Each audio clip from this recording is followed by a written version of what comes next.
Alright, welcome back everybody to the Sleeper ZK YouTube channel. I am so excited today to announce we are taking this car, our 91 Z28 3rd gen Camaro, with a 5.3 LS swap done.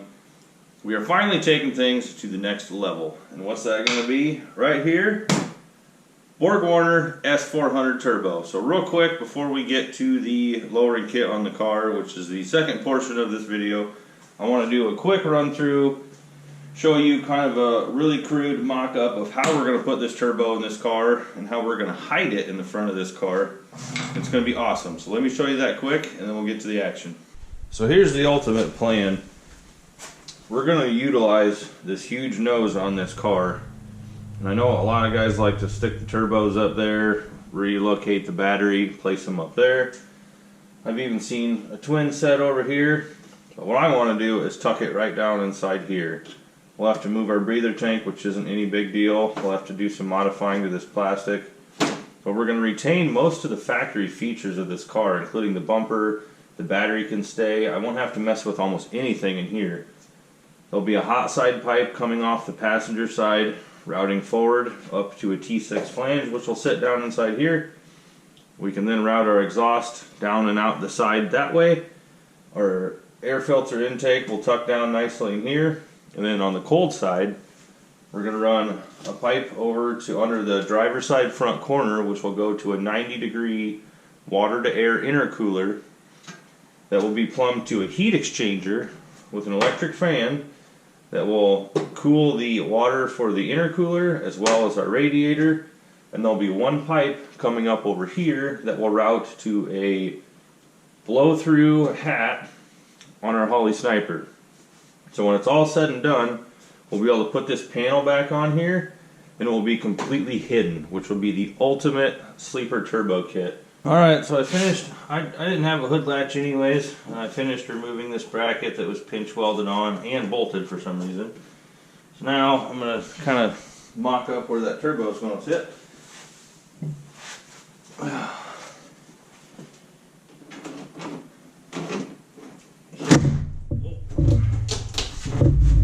Obviously, there's like a ton of plastic that's going to have to move, which I left that there so I didn't accidentally drop this turbo down.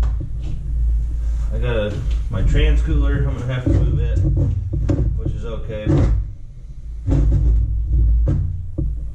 Just to give you an idea, that's what we're looking at, something similar to that. It will sit a little bit lower.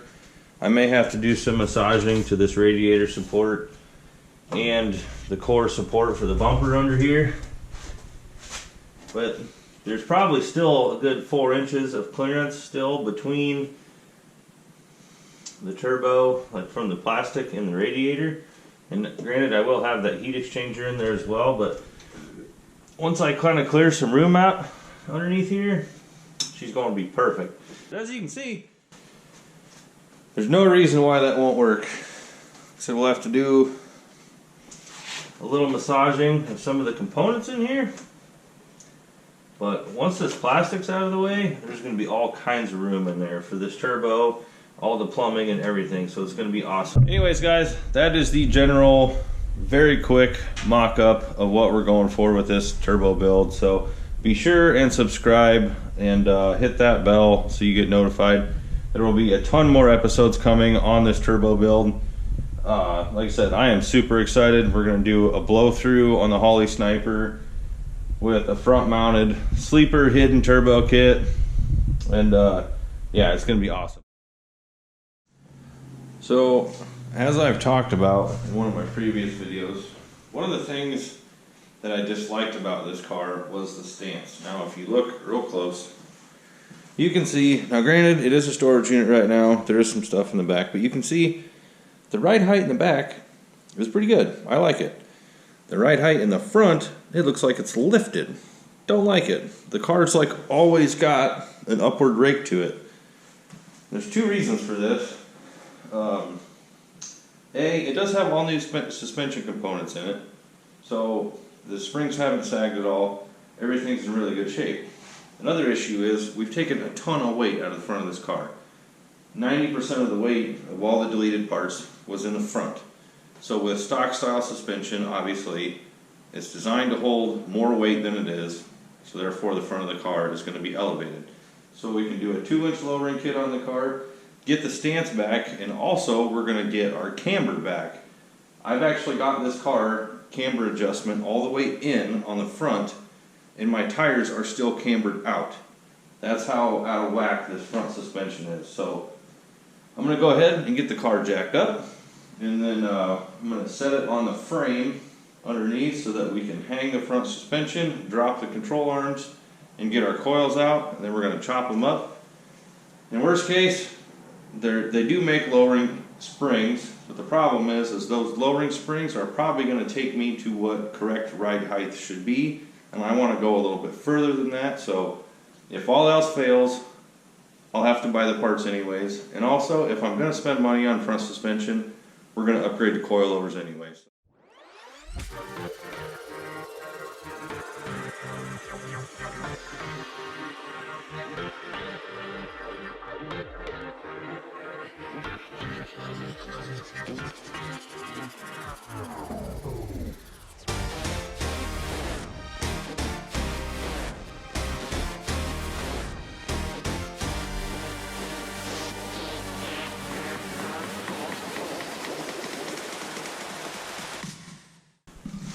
Alright, so we got our wheel pulled off here. Now what we need to do is disconnect pretty much anything that's going to prevent this lower control arm from going down. So we're going to do our lower ball joint. Probably take the tie rod apart just because that will make it a lot easier to swing that out of the way. And then we'll take our sway bar link off. Should all be pretty simple. And then that control arm can drop down and that coil can come out, and then we can cut it. Alright, helpful hint / safety warning.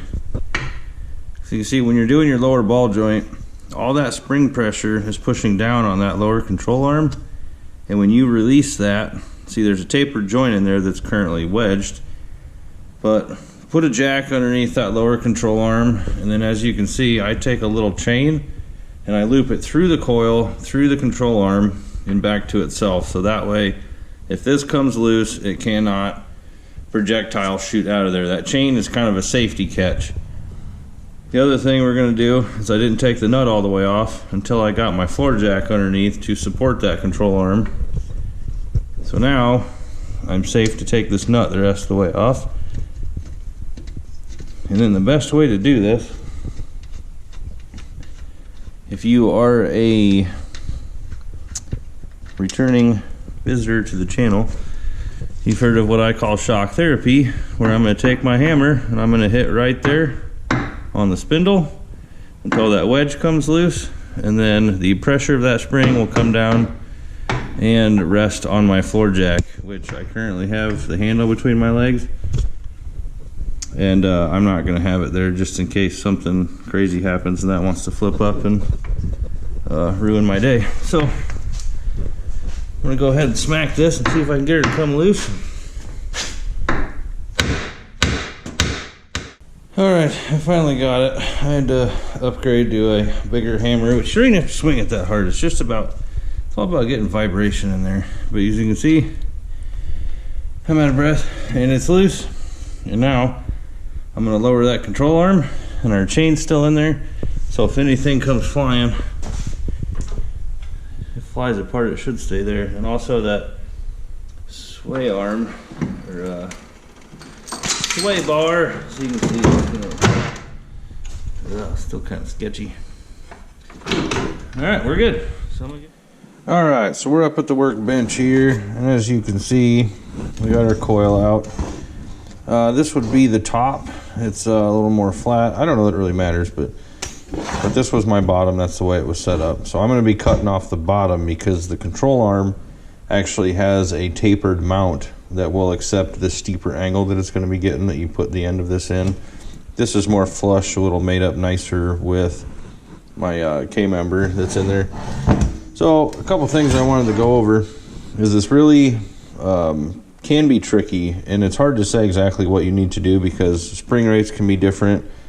You almost need to know like the measurements compressed versus the measurements now. Another thing that screws a lot of people, and this is the best way I can demonstrate this. So I measured between the pivot point of the control arm to the ball joint, and it was approximately 15 inches.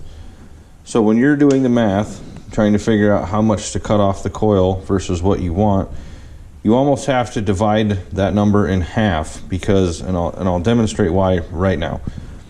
So the coil sits somewhere in this 7-inch neighborhood. So if you want your car to be lowered 2 inches per se, this mark and this mark that I made on the bench here, that's 2 inches. So if you take your anchor point versus your ball joint that physically moves, and you rotate this up to that 2-inch mark, you would get to this mark right here. Measure this distance, it's over 4 inches. So if you assume you need to take 2 inches off of your coil to get your car lowered by 2 inches, you will actually over double that amount that it will lower, approximately. It's not exact, but you get what I'm saying. So if I want to go 2 inches lower here, I'm going to be somewhere closer to 1 inch is what I need this coil to be cut. So that can be difficult because you can measure it like this. Well, if you take off, if you go until you get to the 1 inch mark, you know, it's really kind of difficult. So just to skip through as much as I can for the sake of a YouTube video, I pretty much came to the conclusion that I'm going to take off 1 inch of what I measured. If I hold this kind of flush like it's going to sit, I want it to be 1 inch shorter. Now when this compresses, that's actually going to be amplified just a little bit, because like this is 15 inches now, and if it goes down to 8 inches, then the amount that you take off, you know, 1 inch to 8 is a lot compared to 1 inch to 15. So I really should actually be more towards like the 3/4 inch mark, you know, which still puts me somewhere around like 3/4 of a coil. So here's how I'm going to measure this to make sure. You can measure this around this way to get a distance.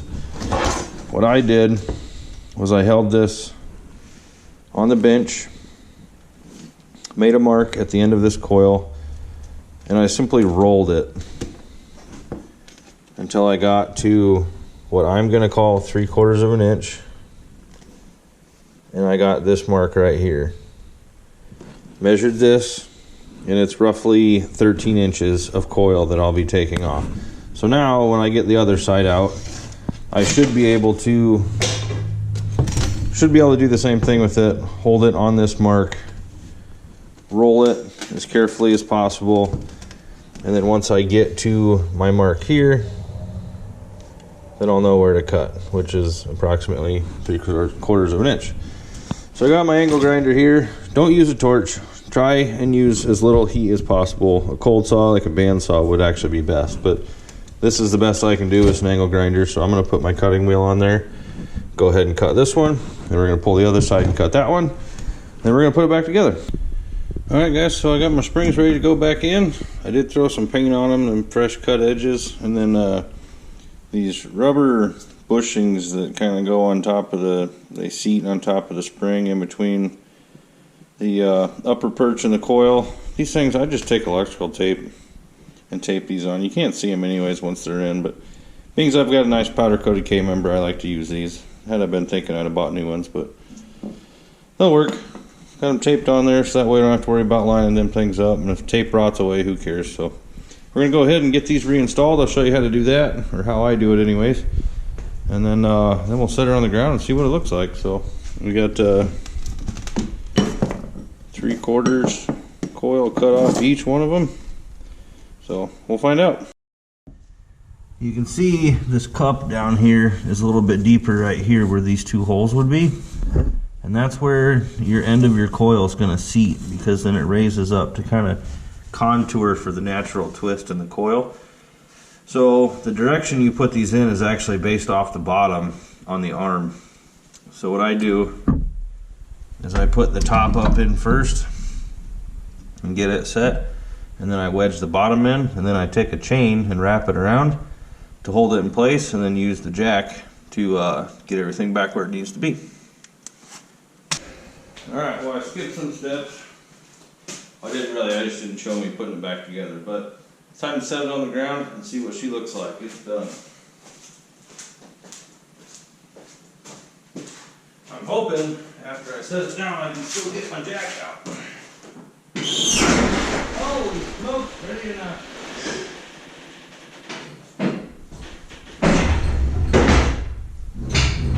Oh, just barely. Alright. Now, just need to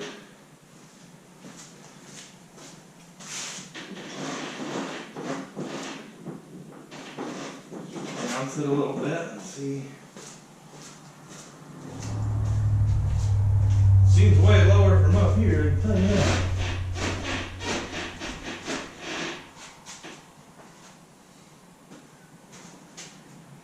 Rolling back and forth will help a lot. Holy smoke, she's cambered way in now. She's going to be due for an alignment. But otherwise, heck yeah, that's exactly what I wanted. I think it'll go even lower yet once I roll it back and forth a touch. But I'll tell you, just by eyeballing it,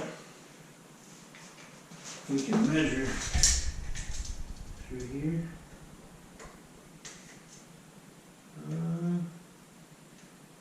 We were at 3 1/8, and now we're at 1 3/4 inches. So 1.5 inches, maybe? Yeah, so 3/4 of a coil of the brand that I had lowered the car about 1.5 inches in the front. And I'll tell you what, right now, I love it. Definitely worth it. So anyways guys, that is going to be it for today's episode. Be sure and subscribe to follow along for our turbo build and also for more 3rd gen Camaro how-tos, tech tips, things like that as we continue the build on our car here. So anyways, that's going to be it. Thanks for watching. Dadgummit, stay good. We'll see you later.